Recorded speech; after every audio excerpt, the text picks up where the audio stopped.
Hey guys, Dr. Ryan here with Beyond Bones, and we're going to talk about vertigo. Now, vertigo is one of the most upsetting, most concerning, most disruptive symptoms of them all. And vertigo can come as many different symptoms or a combination of those symptoms under the bigger umbrella of vertigo. And those symptoms can include nausea, balance problems, a sensation of spinning, a lack of balance. They can include hearing problems like hearing loss or ringing in the ears. And so there is a great variety of symptoms which can be classified under vertigo. A few medical and health conditions are very well correlated and known to be related to vertigo. One of those is BPPV, or benign paroxysmal positional vertigo. Another is Meniere's disease. Inner ear problems are also very much related to vertigo, and so are tumors and strokes and head trauma and injuries to the neck and to the head. And we would be remiss if we didn't mention the fact that a very common side effect of many medications for other symptoms may in fact include vertigo. And so lots and lots of different things cause vertigo. Lots and lots of things may happen when a person is suffering from vertigo. And it's important to remember that vertigo itself isn't life-threatening. A person isn't going to die from it, but it's absolutely one of the most terrifying and upsetting symptoms of it all because of the sense of powerlessness and loss of control that it brings with it.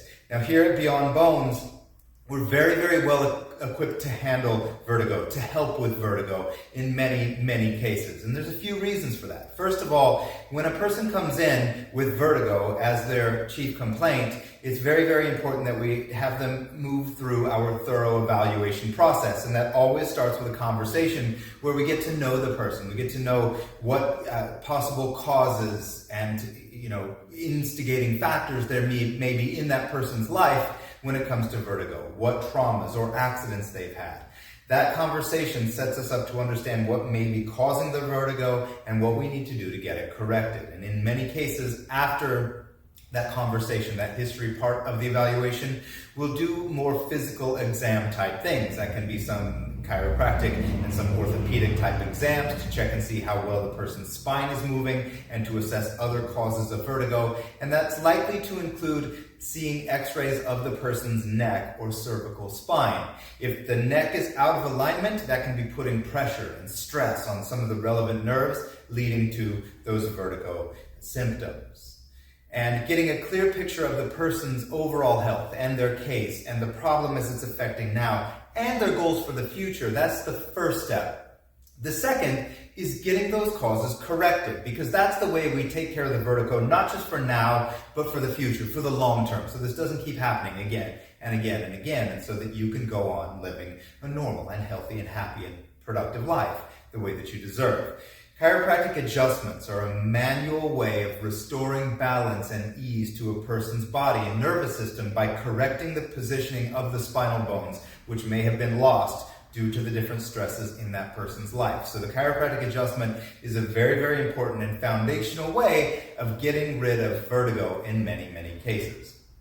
Now, there are some specific exercises that have been developed to help people with vertigo. A very common one that many people know is called 𝒊𝒈𝒏𝒊𝒈𝒏. That's something that we may do to help a person with vertigo. And there are others as well to help restore the inner mechanisms and working of the person's body and nervous system as close back to normal as possible. Exercises specific to the upper neck, to the inner ear, and then generally to the overall positioning and posture of the person's spine. Those specific exercises for vertigo, those general exercises for posture and health, and the chiropractic adjustment, that's what allows chiropractic to get such excellent and exciting results for people with vertigo, so that they can stop suffering, so that they can stop being worried about when the next episode is going to strike and paralyze them and debilitate them and stop from going through their day as they wish to do. That's one of the main reasons, taking the first step and coming on in here for an evaluation. That's the first step toward opening the door of transformation to a great life free of vertigo.